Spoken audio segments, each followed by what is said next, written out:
आणि आता पाहणारच मोठ्या बातम्या। बाळासाहेब मुख्यमंत्री होऊ शकले असते, पण त्यांनी तसे केले नाही। मात्र उद्धव ठाकरेंना संधी मिळाली आणि त्यांनी टुंकन उडी मारून ते मुख्यमंत्री झाले। शिंदेंचा टोला योग्य वेळी बोलेन तेव्हा तोंड दाखवायला जागा उरणार नसल्याचंही विधान। मी काही चुकीचं केलं असतं तर अजितदादा गटात गेलो असतो। ईडी कारवाईला मी घाबरत नाही। रोहित पवारांकडून अजित पवार गटाचा अजितदादा मित्रमंडळाचा उल्लेख। रोहित पवार बच्चा आहे, त्यांना माझे कार्यकर्ते उत्तर देतील, अजितदादांचं प्रत्युत्तर। महायुतीच्या जागा वाटपाचा तिढा शिवसंकल्प अभियानामधून स्पष्ट दिसतोय।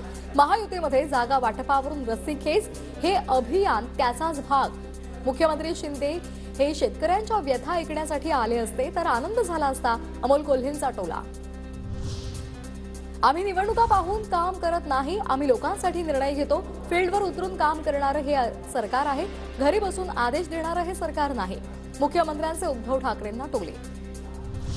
बीडमधील जाळपोळीच्या घटनेआधी मी कुणाला बोललो नाही। वादविवाद वाढवणाऱ्यांना पांडुरंगाने सद्बुद्धी द्यावी। मी आमदारकी किंवा मंत्रिपदासाठी नाही तर फक्त ओबीसीसाठी काम करतो, मंत्री छगन भुजबळांचं वक्तव्य। पुण्यामध्ये 100वा अखिल भारतीय नाट्य संमेलन उद्घाटन समारंभ। मुख्यमंत्री एकनाथ शिंदे, शरद पवार उपस्थित। अजित पवारांच्या कार्यक्रमाला दांडी। अजितदादांनी पवारांसोबत एकदा मंचावर येणं पुन्हा टाळलं। पाचगणी आणि महाबळेश्वर मधील अतिक्रमणांवर प्रशासनाची कारवाई। अनधिकृत बांधकामांवर हातोडा। खिंगर, पाचगणी आणि भिलार मधील बांधकाम पाडायला सुरुवात। ऐतिहासिक ठिकाणांवरील अतिक्रमण टप्प्याटप्प्याने हटवलं जाणार, उपमुख्यमंत्री देवेंद्र फडणवीसांची माहिती। हे हिंदुत्ववादी सरकार आहे, कुठलंही लँड जिहादचे प्रकार सहन केले जाणार नाहीत। लँड जिहादच्या माध्यमातून शिवरायांच्या किल्ल्यांवर अतिक्रमण सुरू आहे।